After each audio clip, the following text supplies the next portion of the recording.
Senhoras e senhores, meu nome é Rodrigo Mariano Gurgel e você está ouvindo Moriar. É hora de falar do que realmente importa.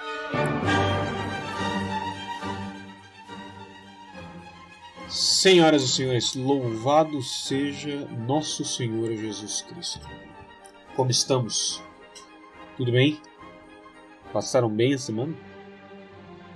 Olha, eu passei bem a semana. Aconteceu um negócio ontem, já vou falar com vocês, mas eu passei bem a semana. Mas assim, eu quero, antes de começar o áudio, assim, fazer um disclaimer. Tá? Uma coisa importantíssima. Que vocês têm que ter plena consciência antes de ouvir esse áudio. Tá? Que é o quê? Que assim, eu extrapolei na dose de café. Tá? Então assim, eu sou, no presente momento, eu sou metade energia, metade energia. Eu tô igual o coelhinho da Duracell. Então, assim, me chamem de Relâmpago McQueen. Ai, Jesus. Quanta bobagem. Não, mas ó, piadas à parte. Tá tudo bem. Tá tudo bem. Só que só ontem, né? Ontem eu fui gravar a aula do Moria, né, para os apoiadores. A gente estava indo para a aula de conclusão, na verdade, sobre o fim último do homem, né? Ou seja, para que o homem foi criado, para que o homem foi feito, qual o sentido da vida. E a relação disso com o mistério da inabitação trinitária, né? Que é a habitação real das três pessoas da Santíssima Trindade, Pai, o Filho e o Espírito Santo, dentro da alma, né, da pessoa em estado de graça. Né? Então a gente estava tendo aulas, estamos tendo aula a respeito disso, no Moria, estou dando essas aulas. Eu estava indo para a aula final, mas assim, deu um monte de perrengue e eu não consegui dar aula. É o que é uma pena, e eu deixo aqui as minhas desculpas públicas para os apoiadores e assim, vou dar um jeito de compensá-los, nem que seja dar 2 aulas no próximo mês, ou uma aula mais longa, ou enfim. Se alguém tiver alguma ideia de algum conteúdo específico que quer e não tem, e que gostaria de ser assim compensado com este conteúdo, dê, e assim, sendo possível, estou às ordens. Se interessou pelas aulas? Lembre-se que eu tenho um Apoia-se, tá? Tem um Apoia-se, lá você tem acesso a aulas mensais. Além disso, tem também acesso a um grupo nosso no Telegram, um grupo privado, em que a gente pode conversar, trocar ideia, recomendações, dúvidas, enfim. É a comunidade Morir. Tá? O link está na descrição, mas também você pode acessar em http://apoia.se/Morir. Você tem acesso ao conteúdo extra e, além disso, né, faz uma grande obra de caridade, né, que é ajudar um seminarista a manter esse apostolado e a se manter, né, que também é muito importante. Tá bom? Vamos em frente, então. Em nome do Pai, do Filho e do Espírito Santo. Amém. Inspirai, Senhor, as nossas ações e ajudai-nos a realizá-las, para que vós comece e para vós termine tudo aquilo que fizermos. Por Cristo, Senhor nosso. Amém. Santa Maria, esperança nossa, sede da sabedoria, rogai por nós. São Rafael Arnaiz, rogai por nós. São Gabriel Possente, rogai por nós. Em nome do Pai, do Filho e do Espírito Santo. Amém. Bene, quem é esse tal de Gabriel Possente, né, que o Rodrigo citou? Né? São Gabriel Possente, também chamado São Gabriel das Dores, ou São Gabriel de Nossa Senhora das Dores, é um santo nascido em Assis, cidade de São Francisco, na Itália, em 1838. Tá? Ele foi um passionista e ele foi um grande devoto de Nossa Senhora, em especial de Nossa Senhora das Dores. Inclusive foi lendo sobre ele que alguns anos atrás eu descobri a devoção que eu gosto muito, que eu rezo sempre, que é as 7 dores de Nossa Senhora. Né? Rezar sempre as 7 dores de Nossa Senhora. Eu rezo sempre junto no final do terço. Bem, mas por que nós estamos falando dele? Porque semana passada, no áudio, eu comentei sobre uma coisa chamada o Credo de Maria, tá? Em italiano, Credo di Maria, que é um longo texto, tá? Não é um livro, mas é para um texto, para um credo, para uma oração, é longo, e que São Rafael escreve, né? São Gabriel, perdão.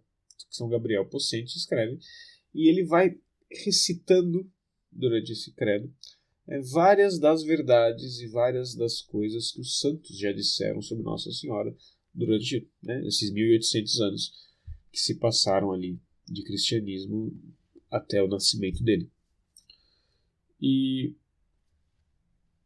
me pediram para gravar esse áudio, na verdade. Né? Me pediram dizendo, olha, pena que o senhor não leu. Pena que o senhor não leu o Credo de Maria. Então, eu decidi que irei lê-lo. Nós vamos ler ele hoje juntos. Talvez seja um áudio mais curto, até por isso. Nós vamos lendo e vamos conversando a respeito de algumas coisas. Tá? Não sei que tamanho terá o áudio, porque assim, eu não planejei esse áudio, eu não organizei, não escrevi nada. Né? Nós vamos fazer realmente uma meditação conjunta aqui no texto. Tá bom? Bem, isto dito, vamos em frente. Começa assim, ó. Creio, ó Maria, que como vós mesma revelastes a Santa Brígida, sois rainha do céu, mãe de misericórdia, alegria dos justos e guia dos pecadores arrependidos, e que não há homem tão perverso que, enquanto viva, não tenhais misericórdia dele. E que ninguém abandonou tanto a Deus que, se vos invoca, não possa voltar a Deus e encontrar perdão, enquanto que sempre será um desgraçado aquele que, podendo, não recorra a vós. Lembrando que aqui ele está falando de podendo não só no sentido objetivo, não só no sentido de ter forças para, né? Mas no sentido também subjetivo. Né? Ou seja, essa pessoa conhece Maria, né? Essa pessoa ela não está num estado de ignorância invencível. Por exemplo, você tem muitos protestantes que são criados desde pequenininhos, né, só ouvindo, sendo martelados que a devoção a Nossa Senhora é idolatria, que não sei o que, não sei o que, não sei o que. Ou seja, essas pessoas não conhecem de fato Maria. Né? É aquilo que o Futon Shin dizia, que assim, se existissem 30 pessoas nos Estados Unidos inteiro que realmente odeiam a Igreja Católica, é muito, né? Seria muito, porque na verdade o que elas odeiam é o que elas imaginam que seja a Igreja Católica. Então isso é muito comum com relação a Nossa Senhora. Né? Muitos protestantes, eles odeiam e rechaçam a devoção a Maria, não porque eles odeiam e rechaçam Maria, mas porque eles odeiam e rechaçam uma figura mentirosa que contaram para eles. Tá? Não é a verdade. Então, e uma pessoa nesse estado de consciência, né, ela não pode recorrer a Maria. Há realmente uma impossibilidade concretíssima ali. Né? Uma barreira na consciência daquela pessoa, separando ela de Nossa Senhora. Então, essa pessoa, ela não vai ser ela não será sempre um desgraçado por não recorrer a Maria, como a gente leu aqui. Por quê? Porque ela não pode. Ela não tem a capacidade moral, né, de rezar para a Virgem. Tá? Seguimos. Creio que sois a mãe de todos os homens, aos que recebestes como filhos na pessoa de João, conforme o desejo de Jesus. Que é claro, se referindo aos pés da cruz de Nosso Senhor, em que Jesus diz, mulher, eis aí o teu filho.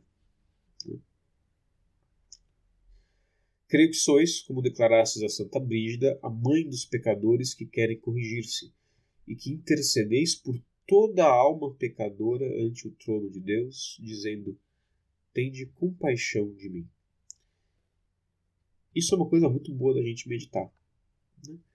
Porque como Nossa Senhora, que é imaculada, intercede diante de Deus pelos pecadores, dizendo, tem compaixão de mim.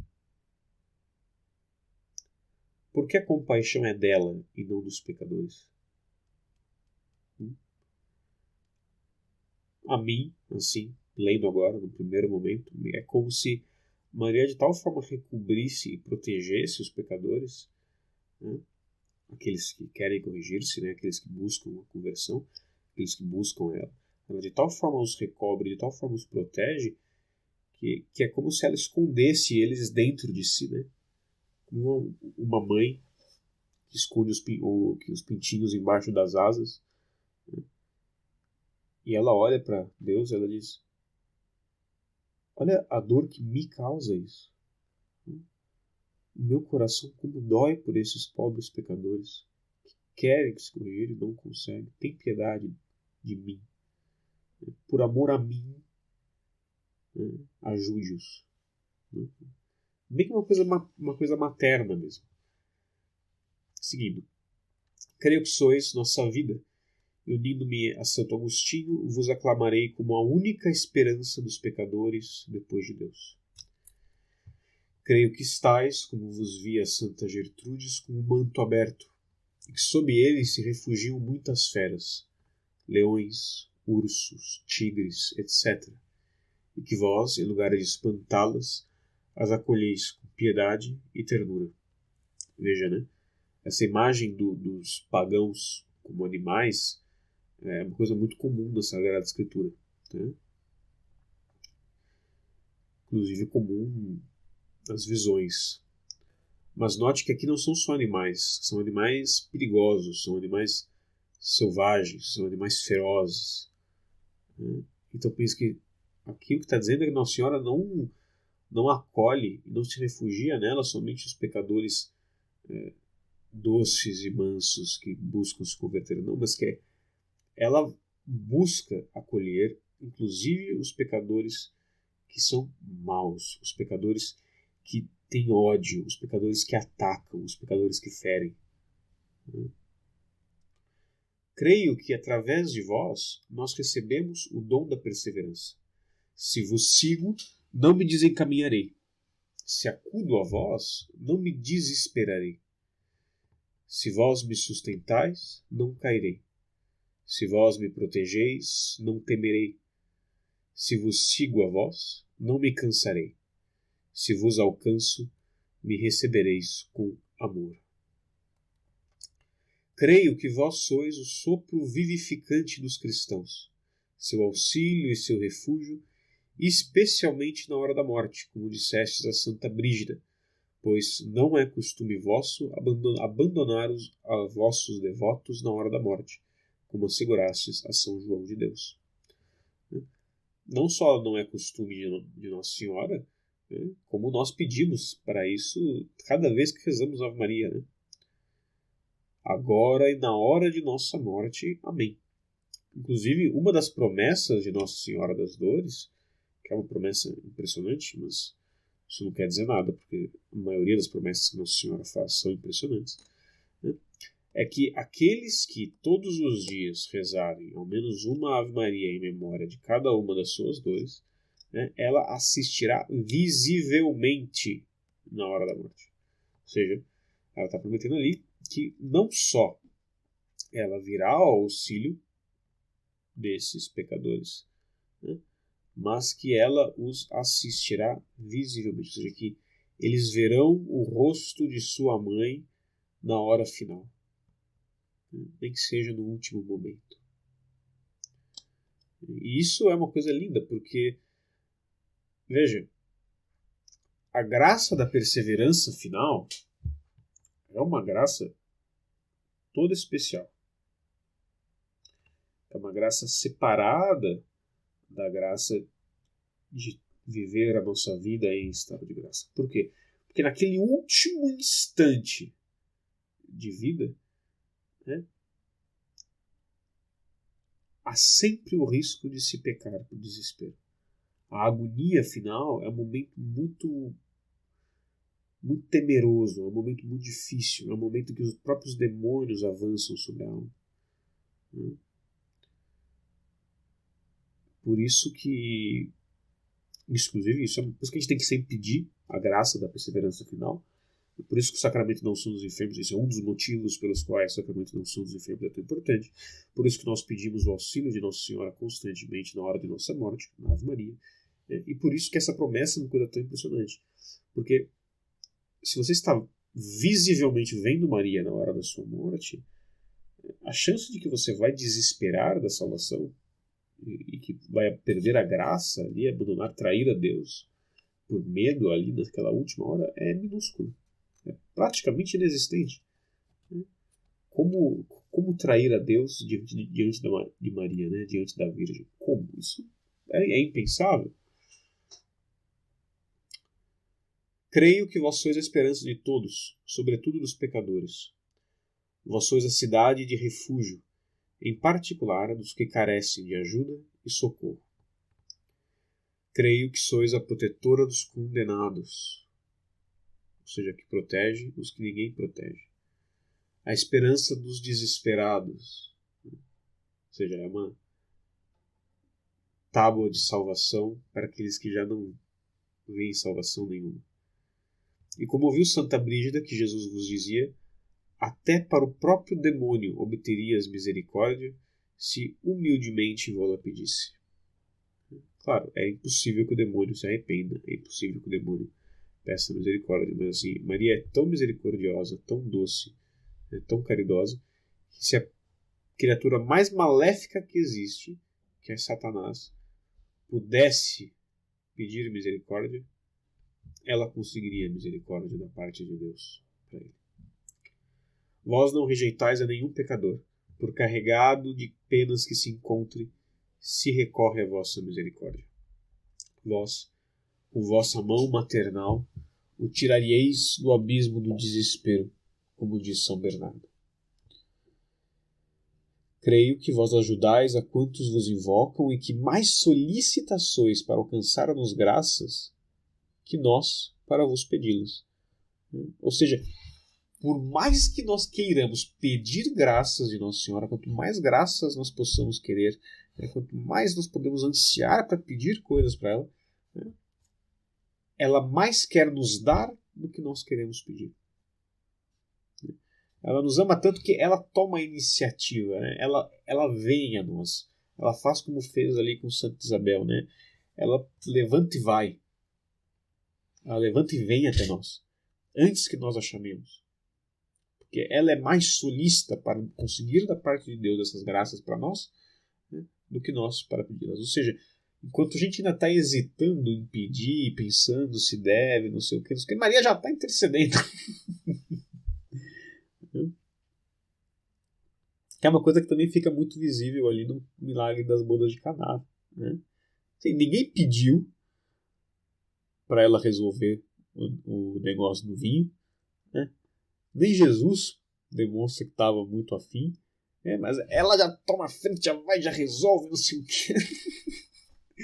Maria é incrível, é isso. Ela é mais solícita para nos alcançar as graças do que nós somos para pedi-las. Creio que, como disseste a Santa Gertrudes, acolhei sob vosso manto a quantos acodem a vós, e que os anjos defendem vossos devotos contra os ataques do inferno. Vós saís ao encontro de quem vos busca, e também, sem que se vos peça, dispensais muitas vezes vossa ajuda, e creio que serão salvos os que vós querais que se salvem. Isso é muito, muito interessante, né? Serão salvos os que vós querais que se salvem. Ou seja, isso fala, né, sem dizer, mas fala disso, daquele título de Nossa Senhora, né, que muitas vezes se chama, ela assim, os santos chamam, inclusive alguns teólogos chamam, da onipotência suplicante. Ou seja, a vontade da Virgem está tão unida à vontade de Deus, né, que tudo aquilo que ela pede se realiza. Ou seja, é como se o pedido de Maria fosse onipotente. Ela é a onipotência suplicante. Tudo que ela suplica se realiza. Creio que, como revelastes a Santa Brígida, os demônios fogem ao ouvir vosso nome, deixando a alma em paz. Isso é uma coisa, inclusive, tradicionalíssima da igreja e que eu posso dizer por experiência que funciona. Né? Inclusive, eu já ouvi relatos de exorcistas também confirmando isso. A própria repetição do nome da Virgem é desesperadora. Os demônios não, claro, não com um sacramento, né, mas dita com amor. E aqui aqui impera ali as mesmas coisas que eu disse no áudio sobre a devoção ao nome de Jesus, né? Mutatis mutandis, mas os próprios demônios têm pânico, têm medo do próprio nome da Virgem Maria, né? Eles se desesperam, eles correm, porque o próprio nome de Maria é uma oração, né? O nome de Maria é o nome da criatura mais pura já criada por Deus, né? E eles são alérgicos à pureza. Creio, como revelastes a Santa Brígida, que os demônios fogem ao ouvir o vosso nome, deixando a alma em paz. Associo-me a São Jerônimo, Epifânio, Antonino e outros para afirmar que o vosso nome desceu do céu e vos foi imposto por ordem de Deus. Declaro que sinto com Santo Antônio de Pádua as mesmas doçuras ao pronunciar vosso nome que as que São Bernardo sentia ao pronunciar o nome de vosso filho. Vosso nome, ó Maria, é melodia para os ouvidos, mel para o paladar e júbilo para o coração. Creio que não há outro nome fora do de Jesus tão transbordante de graça, esperança e suavidade para os que o invocam. Estou convencido com São Boaventura. Não é pouca gente, hein? São Boaventura é um monstro da fé. Estou convencido com São Boaventura de que vosso nome não se pode pronunciar sem algum fruto espiritual. Vejam isso. Não se pode pronunciar o nome de Maria sem algum fruto espiritual. Claro, pronunciar de forma consciente, né? Mas olha que coisa tremenda. O próprio nome da Virgem é uma oração. Tenho por certo que, como revelastes a Santa Brígida, não há no mundo alma tão fria em seu amor, nem tão afastada de Deus, que não se veja livre do demônio se invoca vosso santo nome. Creio que vossa intercessão é moralmente necessária para salvar-nos,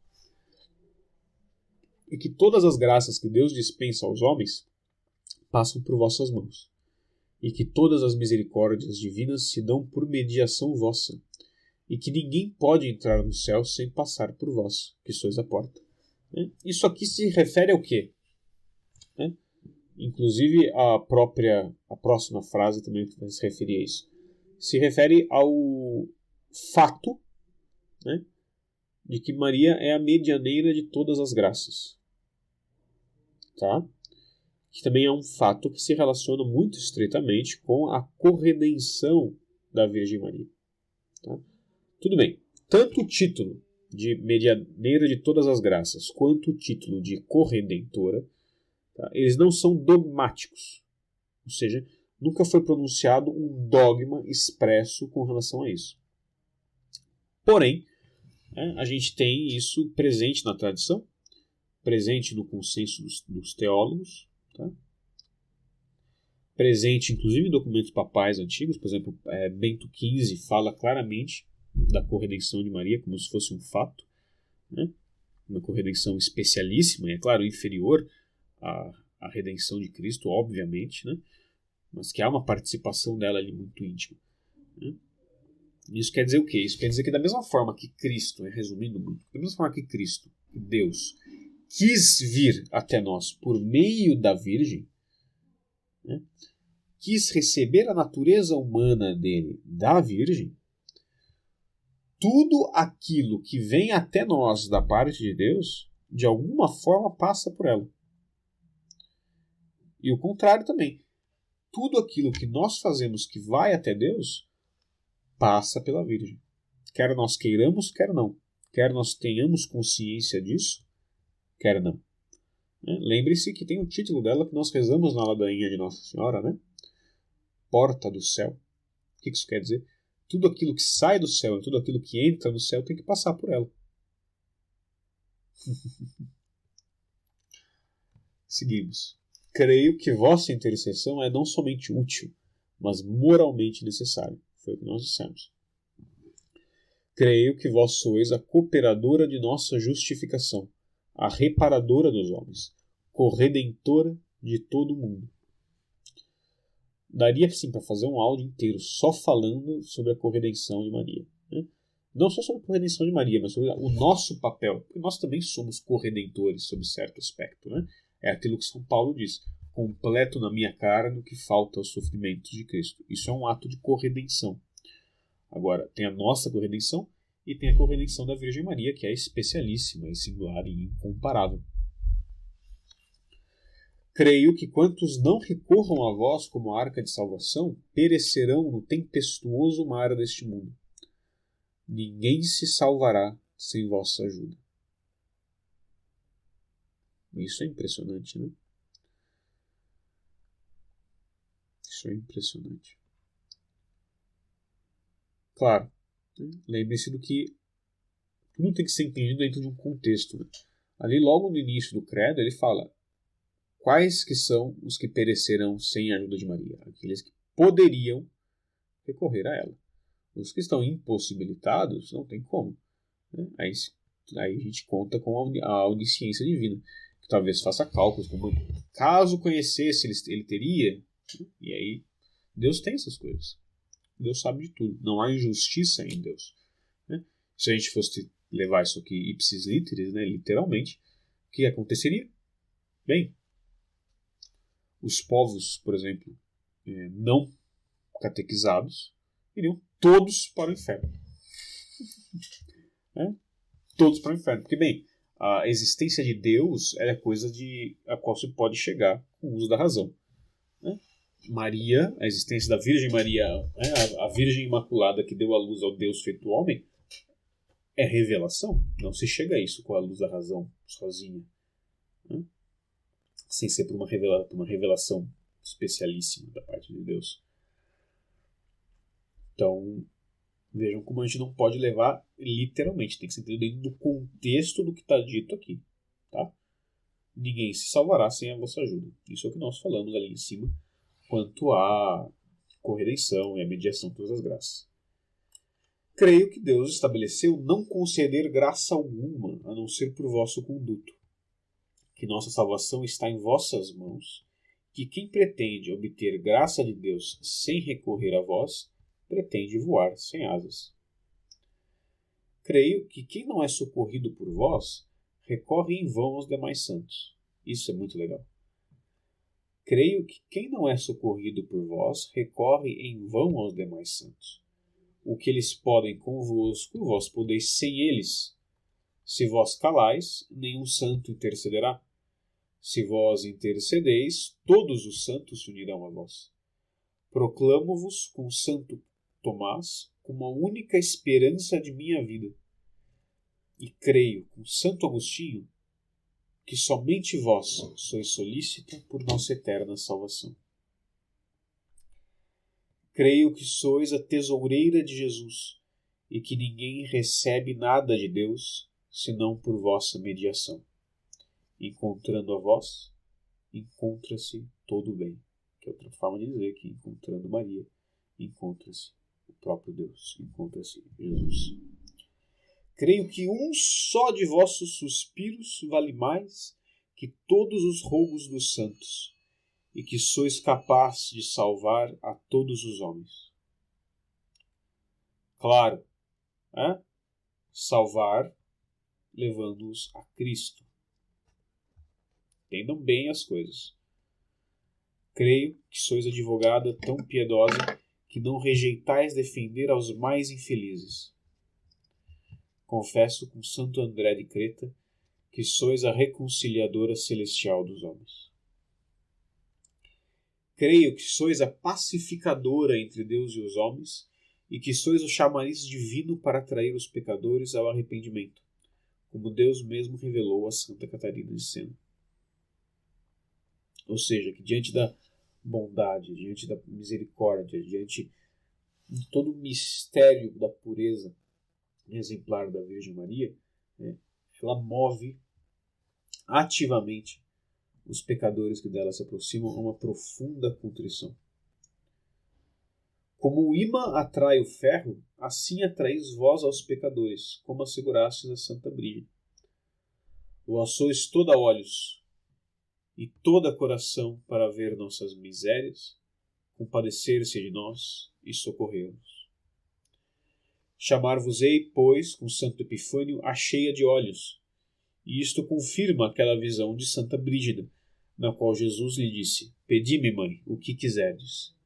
E vós lhe respondestes: Peço misericórdia para os pecadores. Coisa que eu acho incrível é como todas essas revelações, como tudo isso se encaixa, né? Santos que nunca se conversaram uns com os outros, né? Santos que viveram assim muito antes da internet, ou seja, santos que provavelmente nunca tinham ouvido alguém falar disso. Todos eles têm revelações similaríssimas, revelações parecidíssimas, e tudo se encaixa, formando um corpo coeso, né, de verdade sobre a Virgem, sobre as disposições do coração da Virgem, sobre como ela se comporta, sobre como ela nos ama, sobre o que ela pede de nós. Eu acho isso lindo, eu acho essa unidade da nossa fé e como ela se revela de maneira diferente, mas sempre concordante, a pessoas assim absolutamente diferentes, absolutamente distantes, absolutamente assim, que uma não tem nada a ver com a outra, tirando o fato de que elas bebem do mesmo manancial da salvação e da fé, que é a Igreja Católica. Essas verdades chegam a elas de formas assim que elas não teriam como chegar de outra forma. E tudo concorda. Isso é lindo, porque isso é próprio da... Essa unidade perfeita, ela é própria da verdade. A verdade é una, é Deus. Creio que a misericórdia divina que tivestes com os homens quando vivíeis sobre a terra, inata em vós, agora no céu se vos aumentou na mesma proporção que o sol é maior que a lua, como opina São Boaventura. E que, assim como não há no firmamento e na terra corpo que não receba alguma luz do sol, tampouco há no céu, nem na terra, alma que não participe de vossa misericórdia. Creio também, com São Boaventura, que não só vos ofendem os que vos injuriam, mas também os que vos não pedem graças, ou seja, aqueles que podendo não recorrem a ela. Quem vos obsequia não se perderá, por pecador que seja. Ao contrário, como assegura São Boaventura, quem não é devoto vosso perecerá inevitavelmente. Lembrando que, está escrito lá em cima, quem podendo não é devoto vosso perecerá inevitavelmente. Vossa devoção é o ingresso do céu, direi com Santo Efrem. Creio, como revelaste a Santa Brígida, que sois a mãe das almas do purgatório, e que suas penas são abrandadas por vossas orações. Portanto, afirmo com Santo Afonso que são muito afortunados vossos devotos, e com São Bernardino que vós livrais a vossos devotos das chamas do purgatório. Vejam a próxima coisa, que interessante. Creio que vós, quando subieis aos céus, ou seja, nascem na Assunção de Maria, né? Inclusive tem um quadro muito bonito que representa justamente isso, né? Um quadro de Ludovico Carracci, né? Em que Nossa Senhora sobe aos céus e um anjo vem e puxa junto as almas do purgatório. Né? Creio que vós, quando subieis ao céu, pedistes e obtivestes, sem nenhuma dúvida, levar convosco ao céu todas as almas que então se achavam no purgatório. Vejam isso. Tá? Quando Maria sobe aos céus, ela leva todo mundo que estava no purgatório. Vejam que bondade, que misericórdia dessa mãe. Por exemplo, a minha mãe, quando eu era criança, ela tinha uma coisa muito interessante. Ela não conseguia comprar nada para ela sem comprar alguma coisa para mim também. Claro, se a gente vai parar para pensar assim, em termos de isso está certo, isso está errado, criação de filhos, não sei o que, não sei o que, não sei o que, não sei o que, até pode estar errado, entendeu? Até pode estar errado, e é claro, isso só era possível porque eu era filho único, etc, etc, etc, etc, etc. Tá, mas isso não importa. O que eu estou falando é, o que isso demonstra? Isso demonstra um amor, assim, cheio de cuidados, né? Um amor excessivo, até um amor que não aceita ter um bem feito a si, se esse bem também não pode ser feito àquele que a pessoa ama. É um amor natural, talvez, no caso da minha mãe, pode ser, mas na Virgem não. Na Virgem não. Então, quando ela é assunta aos céus, ela vê, pera, eu estou indo para o céu, mas tem todos esses meus filhos no purgatório? Ela pede. E Cristo só sabe dizer sim para sua mãe.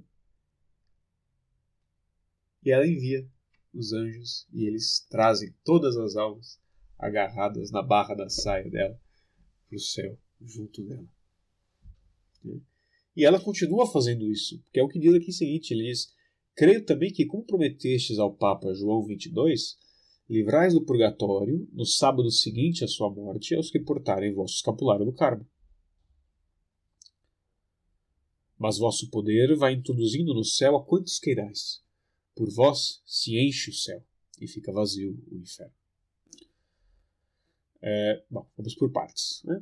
Essa questão do Papa João 22 se refere ao privilégio sabatino, né? Que é o quê? Uma promessa de Nossa Senhora que aqueles que usarem com devoção o escapulário do Carmo e disserem as orações correspondentes, eles serão libertados do purgatório. A primeira promessa do escapulário é que quem morre usando ele não vai para o inferno. Segunda promessa, que é o privilégio sabatino, é que no sábado seguinte à morte, né, Nossa Senhora tirará do purgatório aqueles que morreram, levando eles, é claro, para o céu. Agora, essa questão do vosso poder vai introduzindo no céu a quantos queirais, por vós se enche o céu e fica vazio o inferno, tem que ser bem compreendido. Tá? Porque assim, depois que alguém vai para o inferno, ninguém sai de lá. Tá? O que isso quer dizer? Ele está dizendo assim, pelas disposições do coração de Maria, né, nenhuma alma se condenaria jamais. Todas iriam para o céu, por pior que fosse. Mas é claro, né, os pecadores negam a misericórdia. Creio que os que se apoiam em vós não cairão em pecado, que os que vos honram alcançarão a vida eterna. Vós sois o piloto celestial que conduzis ao porto da glória vossos devotos na nacela de vossa proteção, como dissestes a Santa Maria Madalena de Paz. Afirmo o que assegura São Bernardo. O professar-vos devoção é sinal certo de predestinação. E também a afirmação do abade Guerrico. Quem vos tem um amor sincero pode estar tão certo de ir ao céu como se já estivesse nele. Creio com Santo Agostinho que não há santo tão compassivo como vós. Dais mais do que se vos pede, vais em busca do necessitado, buscais a quem salvar. Muitas vezes salvais aos mesmos que a justiça de vosso filho está a ponto de condenar, como ensina o abade de Ceres. Portanto, estou convencido da verdade que se contém na visão que teve Santa Brígida, na qual Jesus vos dizia, se não se interpusessem vossas orações, não haveria, neste caso, nem esperança, nem misericórdia. Esse aí, sem dúvida, o caso da minha conversão. Porque como vocês já devem ter ouvido, se não ouviram, podem ouvir ali no primeiro áudio do podcast, quem me converteu foi Nossa Senhora. Foi uma coisa assim, absolutamente involuntária da minha parte. Ela olhou para mim, apontou o dedo e falou, eu quero aquele. Tá vendo aquele animal ali? Então é ele que eu quero. Ai, meu Deus. É muita misericórdia, né? É muita doçura. Opino também com São Fulgêncio que se não fosse por vós, a terra e o céu teriam sido destruídos por Deus. Creio, como revelastes a Santa Matilde, que erais tão humilde que, apesar de ver-vos enriquecida de dons e graças celestiais inumeráveis, não vos preferireis, como é que pronuncia isso? não vos preferiríeis a ninguém, e que, como dissestes a Santa Isabel Beneditina, vos julgáveis vilíssima serva de Deus e indigna de sua graça. Se Maria Santíssima via a si mesma assim, que dirá de nós, que nos achamos tão bons, tão dignos, tão merecedores e tão incríveis, às vezes só por fazer assim o mínimo, ou menos que o mínimo. Creio que por vossa humildade ocultastes de São José vossa maternidade, ainda que, aparentemente, parecesse necessário manifestá-lo, e que servistes a Santa Isabel, e que na terra buscastes sempre o último lugar. Isso aqui me lembra de uma coisa do Beato Pier Giorgio. Não sei se vocês conhecem. O Beato Pier Giorgio é um... Pode parecer um pouco irreverente, eu peço desculpas se for, mas ele é um cara, assim, ele é um cara muito legal. Tem umas fotos dele escalando, fumando cachimbo no alto da montanha, assim. Olha, ele é demais. E ele era um vicentino, era leigo, que participava da Sociedade de São Vicente. Ele tinha um trabalho assim maravilhoso com os pobres, morreu muito jovem. E ele tinha um pouco disso, né? Tanto que uma vez perguntaram para ele, que ele era de uma família abastada, de uma família rica, e perguntaram para ele, tá, mas por que você sempre viaja, né, de segunda classe? Por que você sempre compra a passagem mais barata, viaja no pior ônibus? Por que você sempre viaja de segunda classe? Aí ele deu uma risada assim e respondeu, olha, eu viajo de segunda classe porque não tem terceira. E a gente vê isso aí, ó, refletido aí numa das afirmações do Credo de Maria, que a Nossa Senhora era do mesmo jeito, né? Na terra buscasse sempre o último lugar. A gente vê isso Santa Teresinha também. Santa Teresinha diz, né? Procuremos sempre o último lugar. Ninguém disputará conosco por ele. Como é o oposto, né? A ordem do mundo. Como é o absoluto inverso do que nós buscamos no dia a dia. Nós que queremos ser elogiados, queremos crescer, queremos ser bem vistos, queremos conquistar coisas, queremos o melhor, o mais confortável, o mais agradável, o mais... Queremos mais e mais e mais. Né? Enquanto que a gente vê nesses santos, de modo especialíssimo em Nossa Senhora, aquilo que São João Batista disse, né? É necessário que ele cresça e eu diminua. Ou seja, ser menos, ter menos, querer menos, diminuir, diminuir, diminuir, diminuir, para que Cristo cresça, para que Cristo se manifeste, para que Cristo seja tudo em mim. Que eu diminua, que eu me torne menor, que eu desapareça, até que só Ele reste. Maria fez isso com perfeição. Maria foi realmente menina. Menina, não. De fato foi menina, mas foi realmente minúscula. Que é aquilo que diz no Magnificat. Né? Ele olhou a pequenez de sua serva. Creio que, como revelastes a Santa Brígida, tivestes tão baixo conceito de vós mesma, porque sabíeis que tudo havíeis recebido de Deus, e por isso em nada buscastes vossa glória, mas a de Deus unicamente. Creio com São Bernardo que nenhuma criatura do mundo é comparável convosco em humildade. Creio que o fogo do amor que ardia em vosso coração para com Deus era de tanto calor que num instante poderia acender em fogo e consumir o céu e a terra, e que em comparação com vosso amor, o dos santos era frio. Repito, creio que o fogo do amor que ardia em vosso coração para com Deus era de tanto calor que num instante poderia acender em fogo e consumir o céu e a terra, e que em comparação com o vosso amor, o dos santos era frio. Creio que cumpristes com perfeição o preceito do Senhor amar a Deus, e que desde o primeiro instante de vossa existência, vosso amor a Deus foi superior ao de todos os anjos e serafins.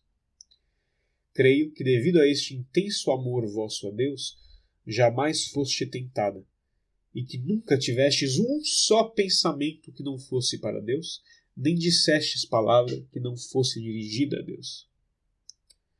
Creio com Soares, Ruperto, São Bernardino e Santo Ambrósio, que vosso coração amava a Deus ainda quando vosso corpo repousava, de maneira que se vos pode aplicar o que diz a Sagrada Escritura: eu durmo, mas meu coração vela, e que enquanto vivíeis na terra, vosso amor a Deus nunca foi interrompido. Nunca houve um instante na vida da Virgem Maria em que ela não estivesse ativamente amando a Deus, ou sendo consumida e transformada por esse amor perfeitíssimo a Deus. Creio que amastes ao próximo com tal perfeição que não haverá quem o tenha amado mais, excetuando vosso filho. E que ainda que se reunisse o amor de todas as mães para com seus filhos, dos esposos e esposas entre si, de todos os santos e anjos do céu, esse amor seria inferior ao que vós professais a uma só alma. Meditem sobre isso. Imaginem isso. Ainda que se reunisse o amor de todas as mães para com seus filhos, dos esposos e esposas entre si, de todos os santos e anjos do céu, seria este amor inferior ao que vós professais a uma só alma. Creio que tivestes, como diz Soares, mais fé que todos os anjos e santos juntos. Ainda quando duvidaram os apóstolos, vós não vacilastes. Chamar-vos-ei, pois, com São Cirilo, de centro da fé ortodoxa. Creio que sois a mãe da santa esperança e modelo perfeito de confiança em Deus. Creio que fostes mortificadíssima, tanto que, como dizem Santo Epifânio e São João Damasceno, tiveste sempre o olhar abaixado, sem fixá-lo jamais em pessoa alguma. Creio no que dissestes a Santa Isabel Beneditina, que não tivestes nenhuma virtude sem haver trabalhado para possuí-la, e que, com Santa Brígida, creio que compartistes todas as vossas coisas entre os pobres, sem reservar-vos para vós mais que o estritamente necessário. Creio que desprezáveis as riquezas mundanas. Creio que fizestes voto de pobreza. Creio que vossa dignidade é superior a todos os anjos e santos, e que é tanta a vossa perfeição que só Deus pode conhecê-la. Interessante, né? Tanta perfeição de Maria, ela é tão superior a todas as outras criaturas que, é claro, o inferior nunca pode compreender plenamente o superior. Né? Então, o único ser capaz de plenamente compreender a Virgem é Deus. Porque Ele é o único ser superior a ela, de tão perfeita que ela foi criada. Que é o que diz aqui em seguida. Creio que depois de Deus é ser mãe de Deus. E que, portanto, não pudestes estar mais unida a Deus sem ser o próprio Deus, como dizia Santo Alberto. Deixa eu tomar um gole d'água. Creio que a dignidade de mãe de Deus é infinita e única em seu gênero e que nenhuma criatura pode subir mais alto. Deus poderia haver criado um mundo maior, mas não pôde haver formado criatura mais perfeita que vós. Creio que Deus vos ha enriquecido com todas as graças e dons gerais e particulares que conferiu a todas as demais criaturas juntas. Creio que vossa beleza sobrepassa a de todos os homens e os anjos, como revelou o Senhor a Santa Brígida. Creio que vossa beleza afugentava todo movimento de impureza e inspirava pensamentos castos. Que beleza deve ser essa? Você consegue imaginar? Creio que fostes menina, mas de menina só tivestes a inocência e não os defeitos da infantilidade. Creio que fostes virgem antes de dar à luz, ao dar à luz e depois de dar à luz. Fostes mãe sem a esterilidade da virgem, sem deixar, por isso, de ser virgem. Trabalháveis, mas sem que a ação distraísse. Oráveis, mas sem descuidar de vossas ocupações. Morrestes, mas sem angústia, nem dor, nem corrupção de vosso corpo. Que é o que nós conversamos semana passada, essa última frase, né? Sobre a ascensão de Maria e sobre como ela foi protegida das consequências do pecado original e das maldições que recaíram sobre ela. Creio que, como ensina Santo Alberto, fostes a primeira a oferecer, sem conselho de ninguém, vossa virgindade, dando exemplo a todas as virgens que vos hão imitado, e que vós, diante de todas, portais o estandarte desta virtude. Por vós se manteve virgem vosso castíssimo esposo São José. Isso aqui é muito interessante, porque... Deixa eu terminar aqui, porque o próximo parágrafo também fala disso. E é o último parágrafo.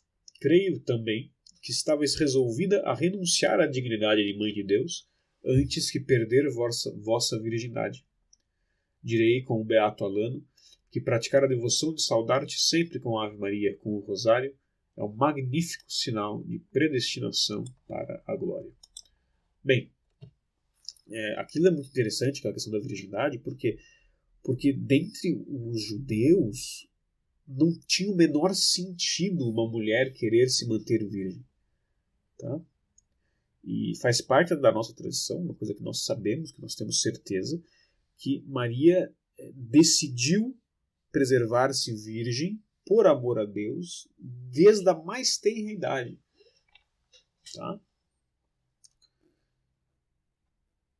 E não faz sentido isso para um judeu. Então, assim, vocês imaginem o quanto essa mulher foi ridicularizada. Quanto riram dela. Quanto devem ter provocado ela. Quanto ela deve ter criado confusão. Né, porque havia decidido isso. Por quê? Porque você ser virgem implicava o quê? Implicava que você não estava contribuindo para a vinda do Messias. Por quê? Porque o Messias ia nascer de uma mulher judia. Logo, para que o Messias viesse, a mulher judia tinha que casar e ter uma porrada de filho. Então, é como se, ao decidir ser virgem, Maria estivesse dizendo: não, eu não vou participar disso aí. Eu não vou ajudar a trazer o Messias. Entendeu? Ficando claro, justamente o contrário. Ela não sabia, né, de antemão, mas assim, ela estava se mantendo virgem precisamente porque o Messias viria dela. O que é mais um exemplo de como Deus está sempre subvertendo as expectativas mundanas, né? Sempre invertendo a lógica do mundo. Isso a gente vê no próprio relato da Anunciação, essa da virgindade, né? Porque o anjo anuncia e ela diz: tá, mas como isso vai acontecer sem que eu conheça um varão, sem que eu conheça homem? Por quê? Porque ela sabia que a virgindade dela, que o voto de virgindade que ela havia feito era algo que Deus lhe havia pedido. Então, é o que diz ali, ela estava pronta para falar: olha, eu topo, mas como vai ser? Porque se aquele anjo virasse para ela e dissesse: não, você vai ter que dormir com José, ela ia falar: então eu passo. Por quê? Porque ela confiava tanto em Deus, né, que ela tinha uma certeza absolutíssima de que era a vontade de Deus que ela permanecesse virgem. Como assim foi?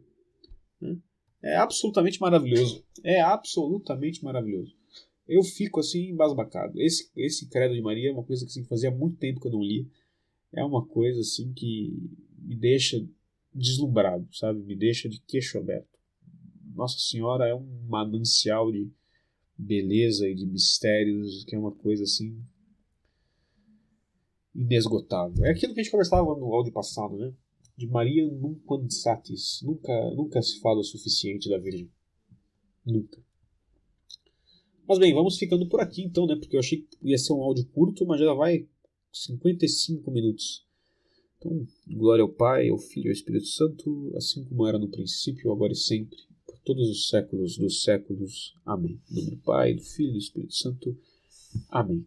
Bem, se você gostou desse áudio, eu peço que você considere, por caridade, realizar um apoio ali no Apoia-se, a partir de R$ 5. Né? Você tem acesso a recompensas, mas especialmente é um gesto de caridade que me ajuda muito, porque eu não tenho outra fonte de renda. Né? Então, os livros saem daqui, as coisas que são necessárias saem daqui, tudo sai daqui. Tá bom? E quanto às orações, eu gostaria de pedir que vocês rezassem por algumas pessoas. Tá? Rezem por uma moça chamada Maria Cecília, tá? Pela conversão de uma moça chamada Mariana. Quero que vocês rezem também em ação de graças por um padre chamado Padre Tiago, né? Um padre que tem feito coisas muito boas por pessoas muito próximas de mim, pessoas que são muito queridas. Né? Então eu peço que vocês rezem por ele, para que ele seja cada vez mais fiel, cada vez mais acumulado de graças, né? Cada vez mais santo. E rezem também, por favor, pela nossa própria conversão, pela nossa própria santificação, né? Para que sejamos a cada dia mais fiéis ao Nosso Senhor, mais devotos de Nossa Senhora, mais loucos e bêbados de amor por Deus em todas as nossas ações. Tá bom? E é claro, sempre que puderem, eu peço que vocês, por favor, rezem por mim. Um grande abraço para todos, fiquem com Deus e não se esqueçam, Deus ama vocês muito mais do que vocês imaginam e muito mais do que nós seremos capazes de amar.